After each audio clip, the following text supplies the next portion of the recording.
gather round.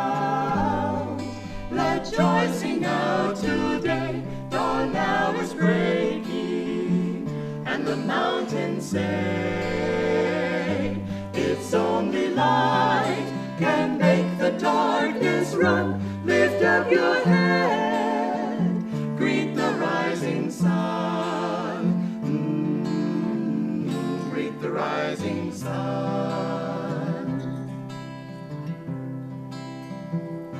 Some people think to harvest happiness by weeding troubles, easing every stress.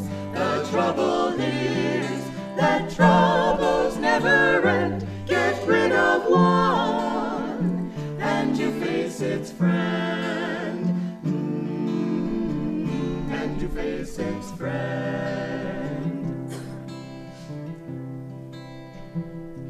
It's in your heart. The songs of joy resound. You'll hear what echoes in the world around. Wind on a hill sounds lonely if you're sad, free if you're free, cheerful if you're glad. Cheerful if you're glad. Friends, come with me. We'll chant of battles won, shouts not of anger. Joy will be our gun. Before the light, the veils of sorrow rend. In inner freedom, all delusions end. All delusions end.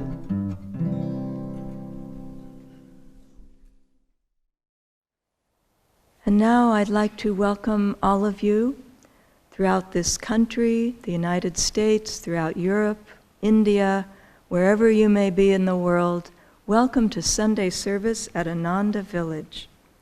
I'll be reading from Rays of the One Light with weekly commentaries on the Bhagavad Gita and the Bible, written by Swami Kriyananda and based on the teachings of Paramhansa Yogananda. Deeds versus intentions. Truth is one and eternal. Realize oneness with it in your deathless self within. The following commentary is based on the teachings of Paramhansa Yogananda. Jesus Christ emphasized repeatedly the spirit, not the letter, of the law. In chapter 5 of the Gospel of St. Matthew, he speaks of the sin of killing and of the legal punishment attendant on that sin, but says that more important than the act is the desire to kill or to do harm. He shows that the sin of harmful desire goes beyond merely wanting to kill. My message to you, he said, is this: whoever is angry with his brother without cause already stands condemned. Whoever contemptuously calls his brother a fool shall answer for it to the Supreme Council. And whoever calls his brother an outcast of God shall be in danger of hellfire. Brother here means any other human being. For all of us in the highest sense are brothers and sisters, children of our one Father, Mother, God. The true self is the one self of all. To hurt another is, even if one doesn't realize it, to hurt oneself. Swami Kriyananda in The Path recalls an episode in which the master, Paramhansa Yogananda, revealed his sense of identity even with the plants. One day, Kriyananda wrote, we were moving a delicate but rather heavy tropical plant into position on the hillside. Our handling, evidently, was too rough, for the master cried out, "Be careful what you are doing.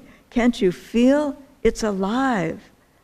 To wish death to anyone to wish even harm to another creature, is to deny in oneself the reality that divine life of which all of us are manifestations. It is, in short, to deny the eternal truth proclaimed by the Bhagavad Gita in the 2nd chapter. This self is never born, nor does it perish. Once existing, it cannot ever cease to be. It is birthless, eternal, changeless, ever itself. It is not slain when the body is slain. Thus, through Holy Scripture, God has spoken to mankind. Om, Om, Om. Good morning, everyone. My name is Nayaswami Pranaba, and this is Nayaswami Parvati, and it's our joy to be with you this Sunday morning. I'd like to read to you from Paramahansa Yogananda's book of Prayer Demands from Whispers from Eternity.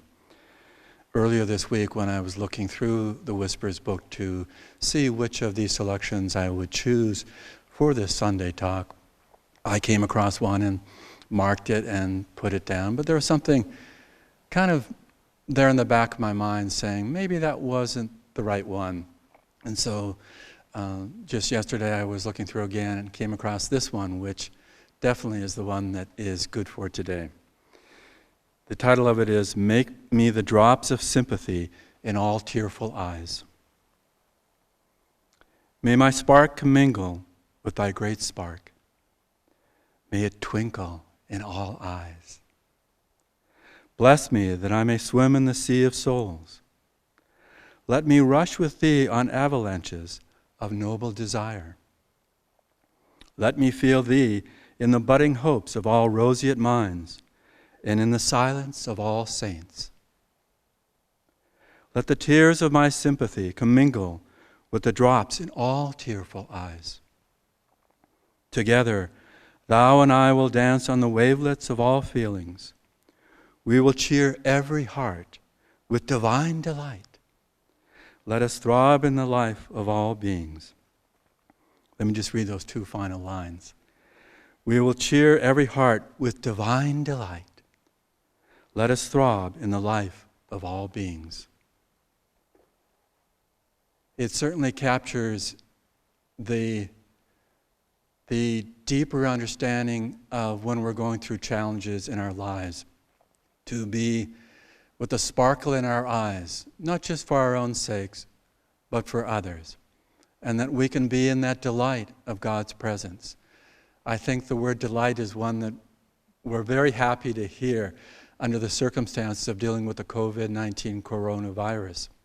That's putting, obviously, a strain on the entire globe and on each individual in a way that, for most of us, probably a lot of us at least, have never encountered in this lifetime. I remember when I was in my early 20s, I was living on my oldest brother's farm in eastern Canada, in an area that received a lot of snow in the wintertime. And down the road, our nearest neighbor, down a dirt road, 5 miles down the road, was this family. There were German immigrants that came over, the husband and wife with their 2 teenage sons.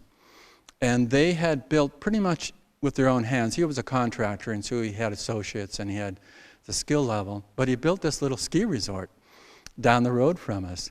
And he built a ski lodge, and he cleared the slopes of pretty steep hillsides and put up a T-bar lift so people could be lifted up to the top of the hills. And he was in need of someone to help him, so he hired me on the weekends. It was primarily just open on weekends and maybe some special days, holidays throughout the winter. And quite a few people came to this resort. Probably each day, Saturday and Sunday, there were between 50 to 100 people that would come. And my job was primarily helping people get on the T-lift. It's a T-bar that you have to grab and put underneath your bottom and hold on tight, that lifts you all the way up the hillside. And but part of my compensation was that I was able to have free access to skiing equipment. and also that I could access the slopes. Probably about an hour or two a day for the Saturday and Sundays that I worked there throughout the winter. Now, I had some experience. I think I had gone downhill skiing once. I mean, I spent a lot of time doing cross-country skiing and snowshoeing, but I had this one-time experience with downhill skiing. And so I got used to, there were 3 slopes. One was a beginner slope, one was a moderate slope, and one was a very advanced slope. And so I got accustomed to really getting into the comfort zone of skiing pretty well on the beginner and then the moderate slope. Then after maybe a month of these weekends, I thought, I think I'll try the steep slope. And so I went up to the top, and when I got to the top and looked down, my heart skipped a beat, and mentally I thought, oh my goodness. I mean, literally, there was just fear in my heart and my whole being. It was steep. And then I thought, maybe what I can do is just take off my skis, get on my bottom, and just kind of bump down the slope. I mean, really, that was a real feeling in my mind because, wow, this slope was steep. And so I thought, no, wait a minute. I've been skiing enough. I'm comfortable. And so I had this balance of being cautious and confident. And at first, I was just doing the crisscrossing, going over to one side, a little bit down, going over the other side. And then I could feel that confidence, still with cautiousness, being alive in my whole being. And then I just start to crouch down more to get more power in my thighs, to control it, the movement of my legs, and really felt my centeredness. Now, I've been meditating for almost about 4 years daily at this point. So I remembered the principles of being centered and having that calmness. So I would breathe, I would relax, and luckily there weren't any other people on that slope when I came down. But a few times I crashed, but at the end I came down successfully with a lot of energy and a sense of, that was great. And over the rest of the winter, I explored that steep slope a number of more times and again gained even more skill to deal with that. But really, when we're facing the challenges of life, it's a good story to relate to in terms of those points, that things are going to happen to us. And now, in the midst of this coronavirus, it's an intense experience. There's so many facets to it. The fact that we could certainly get infected and it would cause, death in quite a few people. And that's happened already. This is March 29th, and the numbers are growing tremendously, both in infected cases and deaths. So that's there. But there's also just the stress, the challenge, the strain of all of us in many, many situations throughout the world, certainly in the United States, where we have isolation demanded in force, that we're quarantined to our homes. That's a tremendous pressure to take away the normal routine that we have, not just for variety's sake, but just the close quarters and the demands of really living a very different lifestyle outwardly in our lives. It just doesn't seem like it's fair for a lot of us with that stress in our lives. But it is the reality. It is what's happening. One of the things that's very important for all of us is to bring humor and laughter into these times. And not that these stories relate to what I'm going to say for my talk here, but I just want to interject some humor. So the first one is that this public library, in having its interview for new applicants, was always asking the question to each applicant, so what level of supervision are you comfortable with? And this one young man said, I've always thought Superman's X-ray vision would be really cool. And I thought, that captured the energy, that captured, yeah, let me look at the possibility, supervision. And just living more with that sense, even in the mundane world. And then the other funny story is about this woman going to her bank. She's at the customer service desk, and she's saying with a very gruff, intense, stern voice to the customer service representative, so what does it take to get my address changed? And without looking up, the clerk says, move. And that's kind of a nice little story too, that sometimes we overlook just what needs to happen in the moment, just that little step forward of taking care of that part of things. And it's something that we can apply to the situation we're all in, is to just find a point of laughing. You know, Swami Kriyananda, in one of his books, Living Wisely, Living Well, which is a book of sayings for each day of the year, a few days ago, so this is March 29th, so you can look it up earlier this week in March, that it said that he suggested that today, for that day, that try to laugh out loud 3 times to really enjoy yourself at the highest capacity of your own true self. And that's really good to remember, because when strains and stresses are in our lives, it's so easy just to, and the word is used, lockdown. But we don't want to lock down our internal self. We only want to deal with the external realities to produce that protective measure. That's important. But we don't want to take it further and feel that we ourselves are locked down from our inner selves, because it just simply will not be fruitful, and we're just adding on despair onto the tensions. And so we need to, each one of us, find the ways through laughter, through calmness, through being focused, and to be more aware. And that's why I want to chant that first chant today, Twameva Mata, Thou art my mother. It gives us a sense that we're offering ourselves. Thou art my mother, my father thou art. Thou art my brother, my friend thou art. Thou art my wealth, my wisdom thou art. Thou art my all, light of light thou art. If we can just appreciate and approach things in that self-offering, then it's not so much about us or even the ones around us. We will need to take care of ourselves. Of course we will need to take care of others as is appropriate. But if we can feel that divine flow, we can open up to much more of an experience that we know is the opportunity given to us, rather than the struggle and the sense that this is going to be just too much for me to take. Never do we have to give in to that. I mean, there are times in the last few weeks, and maybe you felt this too, I've woken up and just felt, this can't be going on still, can it? It felt so surreal. But in that moment, I realized I had to catch it and say, okay, more than just coping with this, I needed to lift my energy with God's presence and really feel, okay, what do I get to do today? What do I need to do today? Not only for myself, but for others. You know, a few days ago, just out of nowhere, at the end of meditation, this one line came to me from one of Swami's songs, Shawl of Gold. And it actually is the song that Bhagavati Ramesha pre-recorded that we will play during the offertory today. So this is before I knew that they were going to sing this song. But this song, the line of the song is, it's kindness that broadens the human heart. It's kindness that softens the human heart. But just that idea that kindness allows us to open up our hearts. It allows us to be real in the situations that are before us. Because kindness is something that's very practical. It isn't just some airy-fairy thought that we have that we're feeling good about, that it's kind of, slapping ourselves on the shoulders that we're good because we feel kind. No, we know through the teachings of yoga that if kindness can be the powerful mechanism that we let flow through us, and that's the key.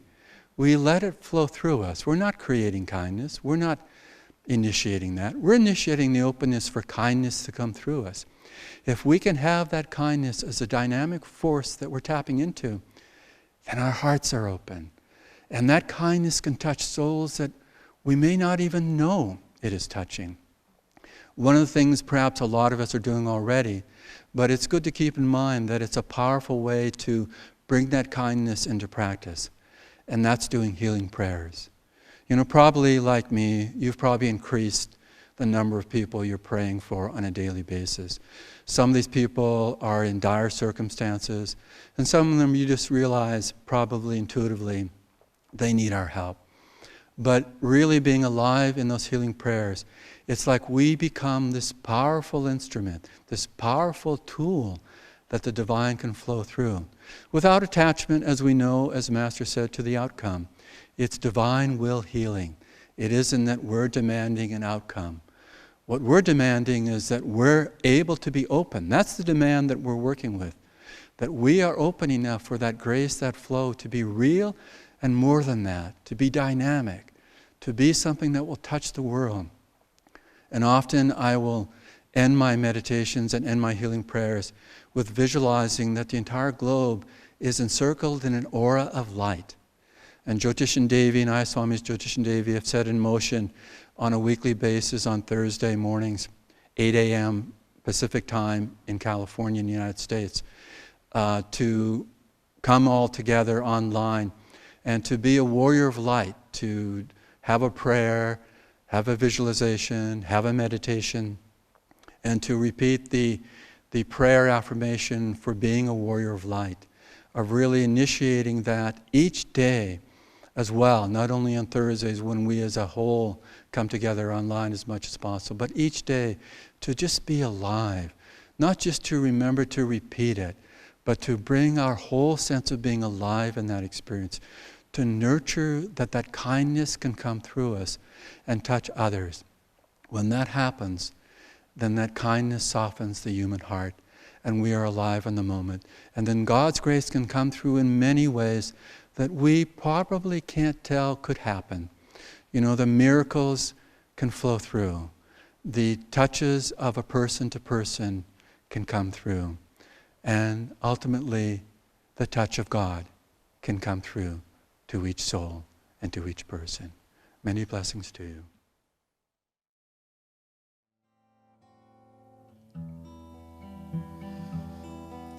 A poor little girl walking in the cold, her clothing all tattered and thin, spied a rich man standing outside a church, outside a church, outside a church, spied a rich man standing outside a church, the service about to begin.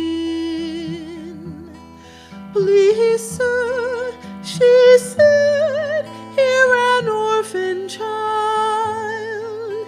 The cold winds of winter have come.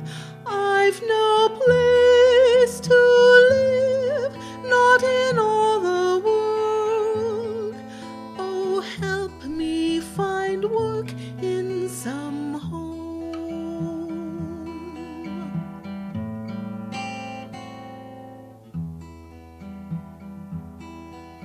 The rich man frowned. Don't you hear that hymn? Good people have gathered in prayer. It's a day for worship, impious girl, impious girl, oh impious girl. It's a day for worship, impious girl. Don't speak here of earthly affairs. He turned then and entered the holy church. The girl wandered down the cold street, and there all at once she beheld a small boy, no jacket, no shoes for his feet.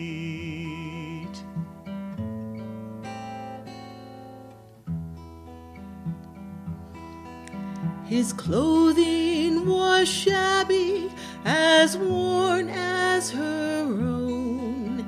He shivered against a closed door. Oh, alas, he cried, none will take me in. Take me in, none will take me in. Oh, alas, he cried, none will take me starving and cold, for I'm poor. Seeing him, she cried, how I feel for you. It's bitter with no friends to live. Here, please take my shawl, it's all I can spare, though it's shameful so little to give.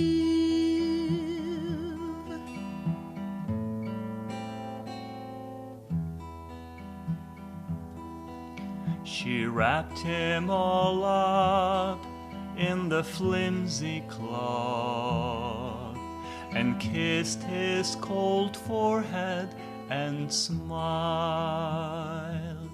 Suddenly a warmth like a summer breeze, like a summer breeze. Suddenly a warmth like a summer breeze encircled this poor girl and child. And a tender voice said, my daughter, I'm here.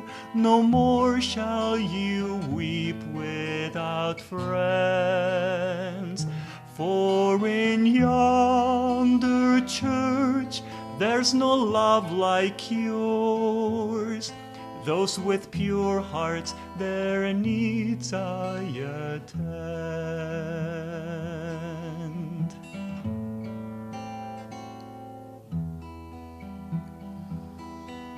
My child, all men's sorrows would turn to joy if they knew that to share is no loss.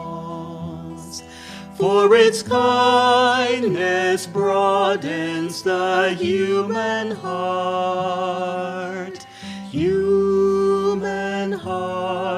the human heart. For its kindness broadens the human heart. I know, I who died on the cross. Worship means but love, and my love you found by your gift to me here in the cold. And she found their clothes were now woolen and warm, and the shawl was now spun of fine